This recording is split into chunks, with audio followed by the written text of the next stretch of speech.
Junior NTR Prashanth Neel movie ఒకటి రాబోతుంది. So ఆ మూవీ నేమ్ వచ్చి డ్రాగన్ అని అందరూ అనుకుంటున్నారు. బట్ మనకి ఎక్కడ కూడా డ్రాగన్ అనే మూవీ నేమ్ అఫీషియల్గా అయితే నిర్మాతలు ఎవరు చెప్పలేదు. కాకపోతే మనకి మూవీ నేమ్ డ్రాగన్ అనేది మూవీ తాలూకు నిర్మాతలు రిజిస్టర్ చేశారు. కాకపోతే ఇంకా మనకి అది అఫీషియల్గా అనౌన్స్ చేయలేదు. సో దీనికి సంబంధించిన అనౌన్స్మెంట్ ఎప్పుడు ఉంటుంది, అలాగే డ్రాగన్ మూవీకి మీరు ఏదైతే డ్రాగన్ మూవీ అనుకుంటున్నారో ఆ మూవీకి సంబంధించిన అప్డేట్స్, ఇంకా షూటింగ్ ఎంతవరకు వచ్చింది, అలాగే ఈ మధ్యన జూనియర్ ఎన్టీఆర్ గారి ఫోటో ఒకటి బయటకు వచ్చింది, ఒక బ్లాక్ డ్రెస్ కూలింగ్ గ్లాస్ పెట్టుకొని ఒక స్టైలిష్ లుక్లో. సో ఇవన్నీ అప్డేట్స్ కూడా మనం ఈ వీడియోలో కవర్ చేసేద్దాం. So welcome back to movie done Telugu. మీరు కానీ నా ఛానల్ కొత్తగా వచ్చినట్టయితే లైక్, షేర్, సబ్స్క్రైబ్ కొట్టండి. నెక్స్ట్ ఏంటంటే మనకి త్రిబుల్ ఆర్లోని దేవరాలోని మనకి జూనియర్ ఎన్టీఆర్ ఏంటంటే ఒక వింటేజ్ లుక్లోని, అలాగే మనకి ఏంటంటే ఒక పీరియాడిక్ లుక్లోని కనిపించారు. సో ఇదేంటంటే సడన్గా ఒక మోడర్న్ లుక్లో కనిపించేసరికి ఆ బ్లాక్ డ్రెస్ కూలింగ్ గ్లాస్ పెట్టుకొని అందరూ కూడా కొంచెం సంబరపడ్డారన్నమాట. సో చాలా రోజుల తర్వాత మళ్ళీ ఎన్టీఆర్ గారిని మోడర్న్ లుక్లో అది కూడా చూడబోతున్నామని అందరూ అనుకున్నారు. బట్ ఏంటంటే మనకి ఎన్టీఆర్ గారు ప్రశాంత్ నీల్ గారి మూవీలో ఎన్టీఆర్ గారు వచ్చి చాలా డిఫరెంట్ లుక్లో ఒక మాస్ అవతార్లో అయితే కనిపించబోతున్నారు అంటున్నారు. నాకు తెలిసి డిఫరెంట్ లుక్ అంటే నేనేం ఎక్స్పెక్ట్ చేస్తున్నానంటే, ఆల్రెడీ మనం KGF part 1, KGF part 2, next Salaar ఈ మూవీస్ అన్నీ చూసాం. సో అందులో డిఫరెన్స్ ఏముంటుంది అంటే నాకైతే ఒకేలా అనిపిస్తాయి. ఇప్పుడు కేజీఎఫ్లో కానీ సలార్లో కానీ ఒకే కైండ్ ఆఫ్ అంబియన్స్ కానీ ఇవన్నీ ఉంటాయి. మనం చూసుకుంటే ఇందులోనూ కూడా ఆ మట్టి, ఆ దుమ్ము, ఆ డస్ట్, ఒక రగ్గుడ్ లుక్లో ఉంటారు హీరోలు. సో కాకపోతే అక్కడ మనకి ఏంటంటే ఎస్ వచ్చి కొంచెం హైపర్ యాక్టివ్గా కనిపిస్తే, ఇక్కడ మనకి సలార్లో ప్రభాస్ గారు వచ్చి కొంచెం సెటిల్డ్గా ఒక సీరియస్ లుక్లో కనిపిస్తారు. కాకపోతే ఇక్కడ మనకి జూనియర్ ఎన్టీఆర్ గారు అంటేనే ఒక ఎనర్జీ, ఒక హైపర్ యాక్టివ్, ఇవన్నీ కూడా మనకి జూనియర్ ఎన్టీఆర్ గారిలో ఉంటాయి.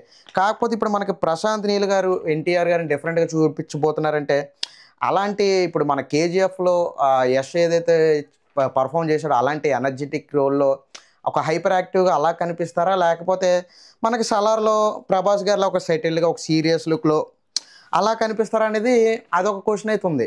ఇంకోటి ఏంటంటే మనకి మూవీ బ్యాక్డ్రాప్ చూసుకుంటే 1960లో కలకత్తాలో జరిగే ఒక బ్యాక్డ్రాప్ అయితే తీసుకుంటున్నారు ప్రశాంత్ నీల్ గారు అని చెప్తున్నారు. అక్కడ మన కేజీఎఫ్ చూసుకుంటే ఏంటంటే అదొక డిఫరెంట్ వరల్డ్ క్రియేట్ చేశారు. అంటే మనకు అక్కడ కోలార్ గోల్డ్ మైన్స్ అని చెప్పి అదొక డిఫరెంట్ వరల్డ్ క్రియేట్ చేశారు. అలాగే ఇక్కడ మనకి సలార్లో చూసుకుంటే ఏంటి, ఇక్కడ కాన్సార్ అని చెప్పి ఇదొక వరల్డ్ అయితే తీసుకున్నారనమాట. సో ఇప్పుడు అలాగా మనకి కలకత్తాలో 1960 బ్యాక్డ్రాప్లో అక్కడ కూడా ఏదైనా ఒక డిఫరెంట్ వరల్డ్ ఏమైనా క్రియేట్ చేయబోతున్నారా అనేది కూడా ఒక డౌట్ అయితే ఉంది. ఇంకోటి ఏంటంటే మనకి కేజీఎఫ్లోని సలార్లోని ఆ ఎలివేషన్స్ అనేవి ఉంటాయి.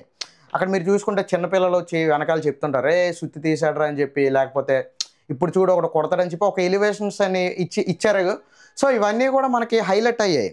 అలాగే అక్కడ మనకి కేజీఎఫ్లో కానీ ఇక్కడ సలార్లో కానీ ఏంటంటే ఒక ముస్లిం మమ్మీ క్యారెక్టర్ ఉంటుంది. అక్కడ సెంటిమెంటు అంటే ఇప్పుడు సడన్గా ఎలా ఉంటుందంటే మనకు సలార్లో చూసుకుంటే ఒక సీన్లో ఇప్పుడు హీరో కోపం వచ్చింది కొట్టేస్తాడు అని అనుకుంటాం. బట్ ఏంటంటే అక్కడ ఫైట్ అయిపోతుంటుంది. అలాగే 2-3 సార్లు జరిగినాక అప్పుడు అక్కడ మనకి శృతి హాసన్ సేవ్ చేసే సీన్ ఏదైతే ఉంటుందో అక్కడ ఒక యాక్షన్ సీక్వెన్స్ అనేది ప్రభాస్ గారికి పెట్టారనమాట.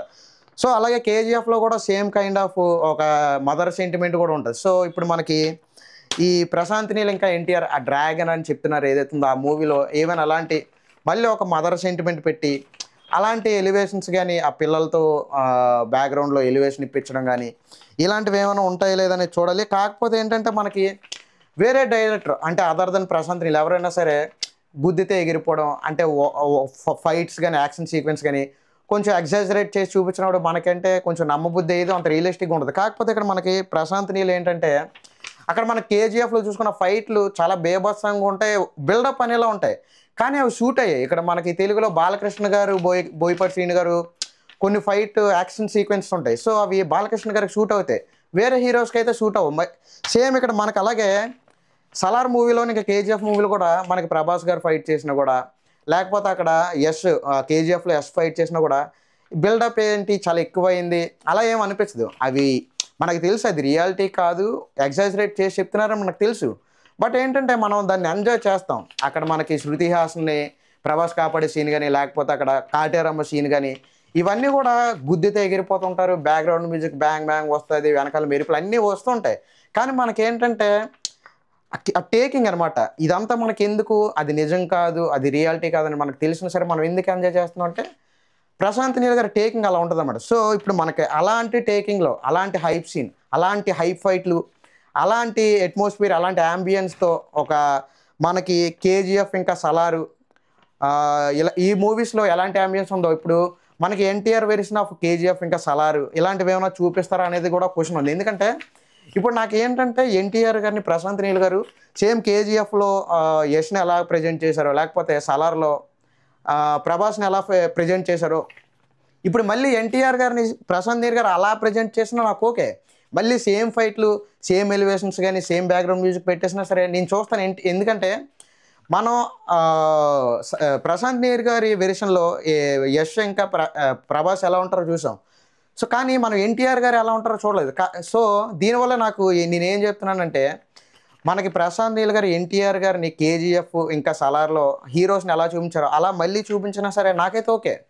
అంటే వేరే వాళ్ళకి ఇదేంటి మళ్ళీ చూసిందే ఎందుకు చూపిస్తారు, లేకపోతే తీసిందే తీస్తే మళ్ళీ మేము చూడం అని కొంతమంది అనిపించవచ్చు. బట్ నాకైతే ఓకే, ఎన్టీఆర్ గారు నేనైతే అలా చూడడంలో ఎంజాయ్ చేస్తాను.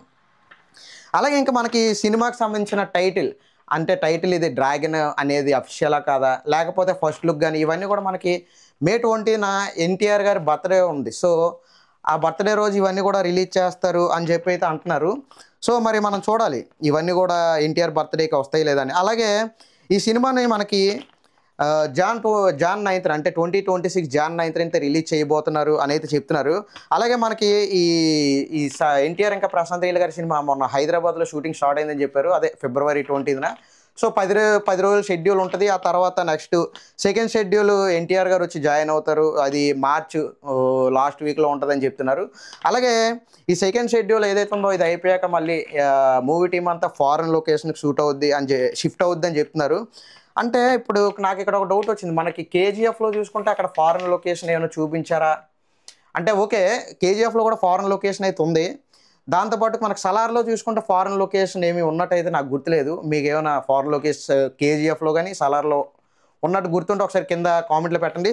సో మరి ఇప్పుడు ఈ సినిమా స్టోరీ పరంగా ఏమైనా ఫారెన్లో ఏమైనా జరుగుద్దా అంటే 1960లో కలకత్తాలో జరిగే ఒక బ్యాక్ డ్రాప్ అని చెప్తున్నారు. మళ్ళీ ఫారెన్ అనేది ఎందుకు చూపిస్తారు, ఒకవేళ ఈ బొగ్గు మసి ఇదంతా కూడా ఈ డస్ట్ ఇదంతా మనకి కలకత్తాలో చూపించి కొంచెం చేంజ్ కోసం ఏమైనా ఫారెన్ లొకేషన్లో కొన్ని సీన్స్ ఏమైనా తీసారా, లేకపోతే ఫారెన్ లొకేషన్లో ఏమైనా ఎన్టీఆర్ గారి మీద ఇంకా హీరోయిన్ మీద ఏమైనా సాంగ్ షూట్ చేయడానికి ఏమైనా లొకేషన్ షిఫ్ట్ అవుతుంది అనేది మనకి ఇంకా తెలీదు.